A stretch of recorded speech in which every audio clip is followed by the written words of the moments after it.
So this is a quick snapshot of the technical architecture for Primavera, the project manager. And this is in the full-blown enterprise type configuration where we've got a database, SQL Server database where the data is stored, that it's communicating with the client application through web services. And you can see that digital time capture can easily plug into that model and communicate with Primavera. So people out on site are entering time on a daily basis into DTC, and as those timesheets are approved, it can be loaded into Primavera in relatively real-time type scenarios. Under this type of configuration, DTC would typically integrate with Primavera through web services. We typically, employ API type approach to make sure that our business logic is in sync between the two systems. But I wanted to give you a quick high-level overview of what it would look like. The other thing that became obvious to us when we first scheduled the webinar was we got a lot of questions back immediately about our ability to integrate with Primavera. And I don't want to lead anybody astray. It's not as though we have a magic button you just push and the two systems magically integrate with each other. We need to be appreciative excuse me, and take into consideration the fact that each organization is different. The way that they use Primavera is going to be different, and the way that they use DTC is going to be different. But getting back to the ease of integration, just want to ensure that everybody understands that Primavera has an import-export engine. They have the API web services. Digital time capture is an Oracle Gold partner, which you may have noticed on the introductory slide. So we have access to all of the technical documents, technical specifications, and we have a certain amount of support that we also receive from Oracle in dealing with any technical issues integrating with their technologies. But DTC also has import-export engine built in.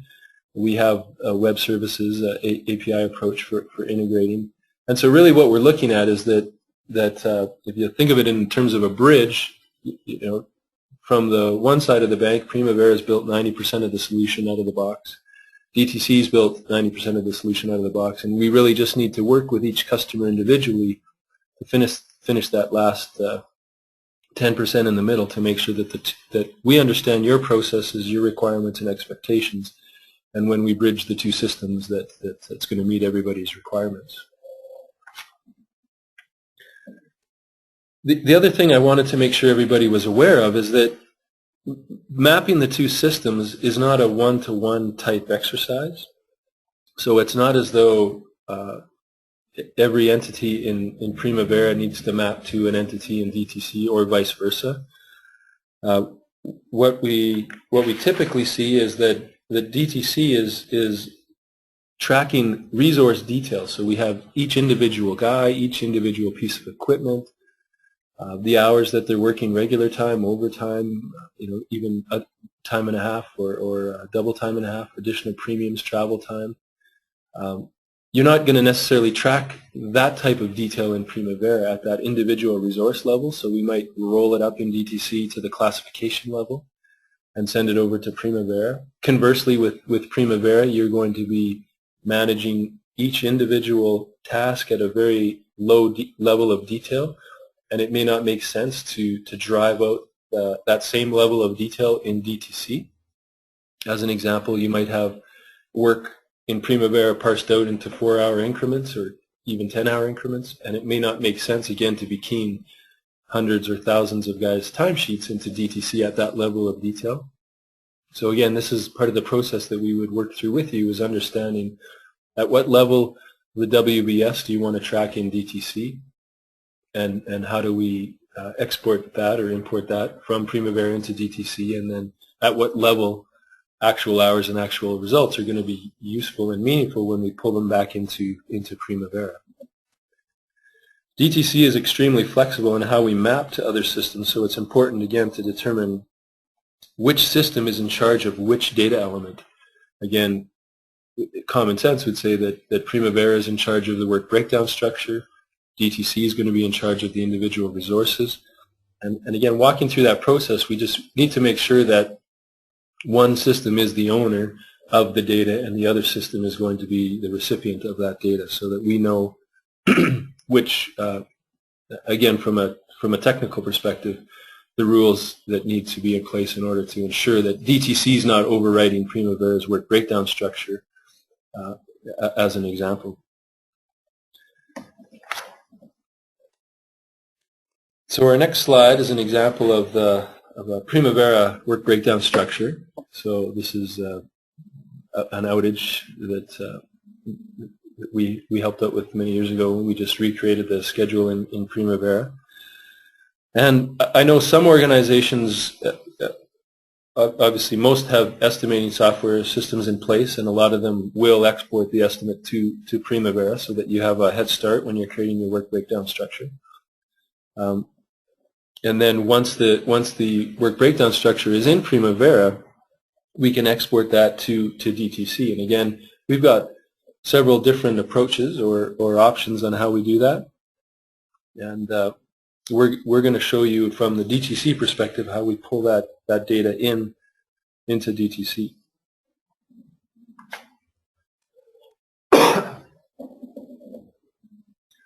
So this is a quick look at DTC. As I mentioned earlier, we have an import engine built into DTC. So it's what that means is that it's an engine designed obviously to bring data from external systems into DTC, and it will have rules and business logic to ensure that the data coming in is consistent and that it meets the business rules or business logic that's within DTC to ensure that we have 100% data integrity and data accuracy. And if any of the information that we're bringing in is incorrect, DTC will essentially reject it.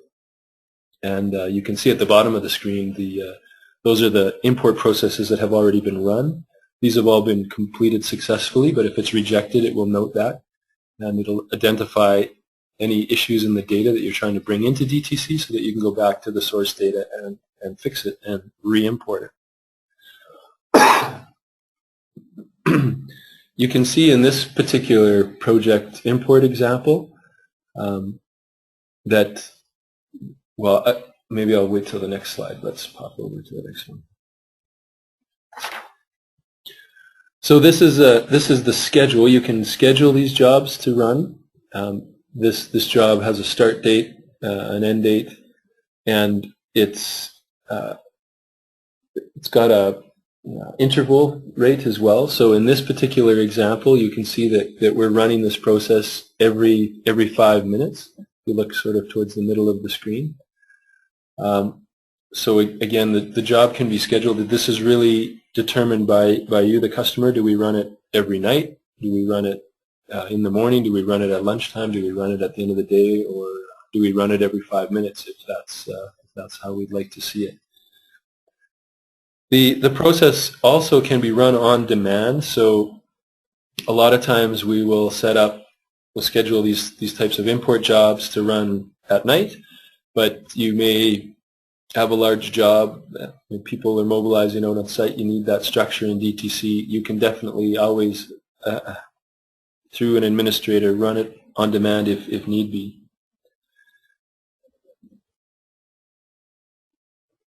So again, just the other thing to note is if you're running it nightly or daily or in 5-minute intervals, in the central server configuration, it's really easy for DTC to go out and grab the data that's on the Primavera central server and bring it into DTC.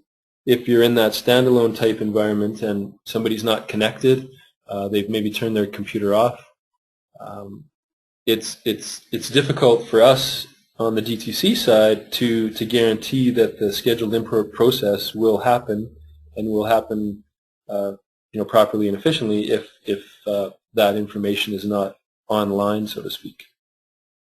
That doesn't mean that it can't be done. Again, if you know the IP address of that computer, we can go to that specific machine to grab the data. But it's just adds a level of complexity that's sort of out of our control. So I just wanted to make sure everybody is aware of that. So then from there you can see that the work breakdown structure has been recreated in DTC. Once it's been recreated in DTC, it can potentially be modified. Again, this will be determined by your particular processes. So if Primavera is the master of the WBS and you don't want anybody to be able to make any changes in DTC, then we can configure it such that that work breakdown structure will be non-editable other than data coming back over from Primavera. We can get into the scenario where if changes are made in DTC, they're communicated back to Primavera. It doesn't necessarily mean that it will override the data in Primavera, but we can run audit reports to say we had a change in DTC and it's not been made in Primavera, and these are the changes, so that the scheduling team can be talking to the project admin team and can keep in sync with each other and deal with any issues or changes that may happen throughout the job. Again, in the flat file type integration, it typically lends itself to a one-time update. So if you have Primavera in a standalone type environment and you just want to take that finalized work breakdown structure, load it into DTC so you don't have to recreate it in DTC, you could do a quick flat file integration, pull the work breakdown structure in. In that scenario, it would be difficult to keep the two systems in sync. So if we're using the API approach and you're making changes in Primavera, we can be communicating those changes to DTC and having those changes reflected in DTC so that the two stay completely in sync throughout the entire duration of the project.